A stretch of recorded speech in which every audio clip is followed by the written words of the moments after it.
guys, it's me, Utterly Chloe, aka Mariah, and I'm back with a new YouTube video. And today it's another one of my ranting / discussion / video essays, or whatever you want to call them. And today's topic at hand is the redemption problem that I have been noticing in this show. We're gonna cover people who have had redemption arcs, people who should have had redemption arcs, and people who just shouldn't have had redemption arcs. Disclaimer before we start, as always, these are just my opinions. You obviously do not have to agree or disagree. I respect your opinion. If you respect my opinion, the world will not end because someone doesn't agree with you. As always, let me know your thoughts and opinions in the comments below because I am very curious and I like to know because I'm like nosy.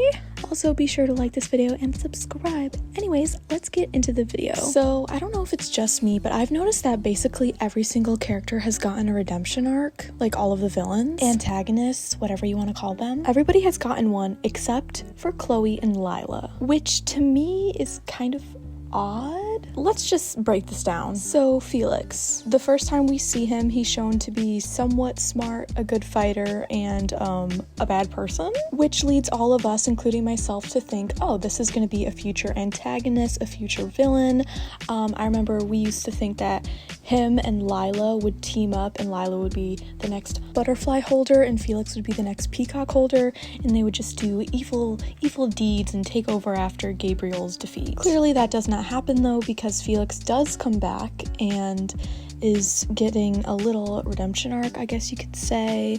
He gets forgiven and he's now a permanent holder of the peacock Miraculous, even though I think he should not be forgiven, but that's just my opinion. He has not even apologized for what he did, and he hasn't really done much to prove that he's changed. All he did was date Kagami, and so now everybody's like, oh, yep, good person now. I'm sort of summarizing, but I do have a whole video that I posted recently of my thoughts on Feelagami, which includes every reason why I don't like Felix in the Feelagami ship, so go check that out to get more context for why I don't think he should get a redemption arc. Next we have Natalie. So Natalie has shown throughout all of the seasons to be nothing but Gabriel's lapdog. She's willing to do anything for him, making all of us think, oh, she's in love with him, and I thought they were going to get together low-key, but then all of a sudden they wanted to switch up in season 4, and now she was doing it all for Adrian and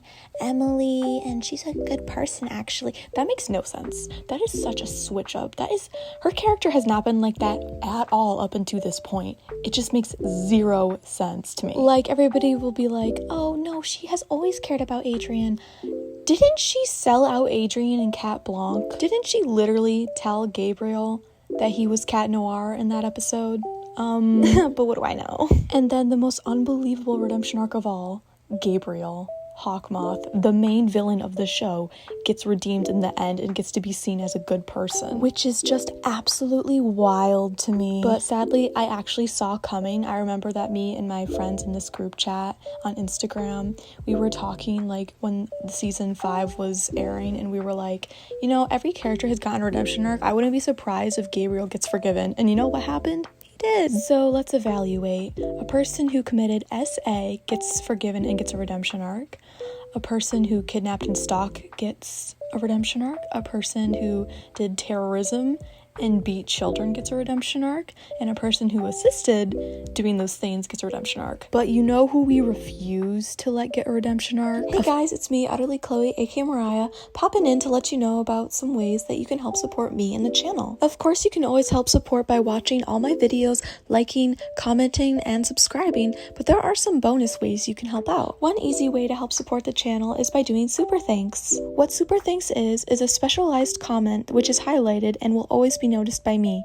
I will always make sure to respond and heart your comment, and maybe even pin it. You can access this by pressing the little button that I have circled here that pops up underneath my videos. When you are purchasing this, you can customize and give as much as you want. Of course, I am absolutely grateful for anything. An extra way of helping out is becoming a member. What being a member does is give you exclusive perks. I've put the examples on the screen. Different levels of memberships comes with different perks. They range from priority replying to comments, which means I will always respond to your comments, special photos and videos videos that only you can see, members only polls, and member shoutouts. That's right, I will shout out your accounts. And you'll get access to new videos sooner than anybody else. You can become a member by clicking the link on the pinned comment in this video. So yeah, these are a few ways that you can help support the channel, and you may be wondering why I'm asking for this.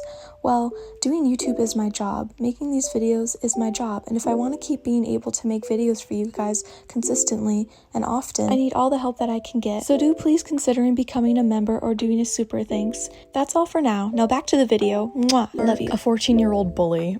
I've said this multiple times. I don't think Chloe is a lost cause. I think she should have gotten her redemption arc in season 2 and 3 and so on.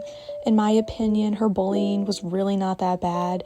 The most she would do is like say you were ugly, like nothing that bad. The worst bullying she did was Marinette's quote-unquote trauma, which I honestly do not think was a good episode and I think was terrible, and obviously just the writers trying to make an excuse for Marinette being a stalker, because you know Marinette can't have any flaws. She has to be absolutely perfect and every other character has to look terrible in comparison to her. I'm bringing this episode up because I already know people in the comments are going to be like, well, I don't think Chloe should get a redemption arc after what she did to Marinette when she gave her trauma from boys or something, because to me that's the stupidest excuse I've ever heard in my whole entire life. I do not even think that was the worst thing Chloe has ever done. So the fact that that is the reason why a lot of people don't like her or think she's irredeemable is hilarious to me. It's not even the worst thing she's done. Like, what? Chloe is a child who has trauma, actual trauma, unlike Marinette's. She clearly wasn't raised to know right from wrong. And quite frankly, the only reason she's not even gonna get a redemption arc is because the creator hates her for no reason. So basically, I'm just saying that it's crazy to me how the creators will redeem the most irredeemable characters, but not the one character who actually would make sense to have a redemption arc. Like Chloe having a redemption arc makes sense and actually would have been a good plot, which it was. Chloe is literally, besides Marinette and Adrian, who are the main characters, so they don't even really count, she's the most popular character. She is. Love or hate her, she is the most popular character, and you cannot deny it. Like, if you wanted an irredeemable character, Lila is right there. She is a good villain. She's compelling and her motives make somewhat sense. She's just a good villain. Chloe's not a good villain. Chloe's like comedic relief, I guess you could say. Her continuing to be a villain was just stupid. She should have just gotten a redemption arc. It would have just made more sense. It would have been more entertaining, and that's what the people wanted. Like, almost everybody wanted Chloe to be redeemed. But yeah, I'm gonna stop ranting about Chloe because I won't be able to stop, because Chloe's my favorite and I just hate the way she got screwed over in the show. So moving on to Lila, like I said, I don't really think she needs a redemption arc.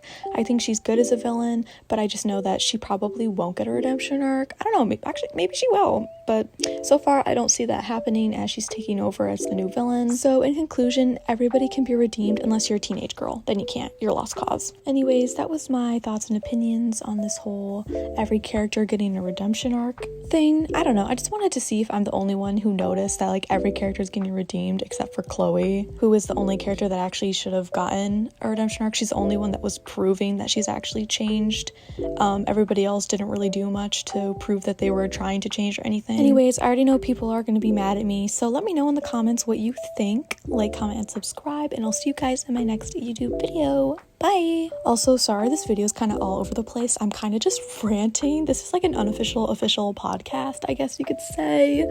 Anyways, like, comment, subscribe. I love you guys. Bye. Is my fault I'm better than all of you?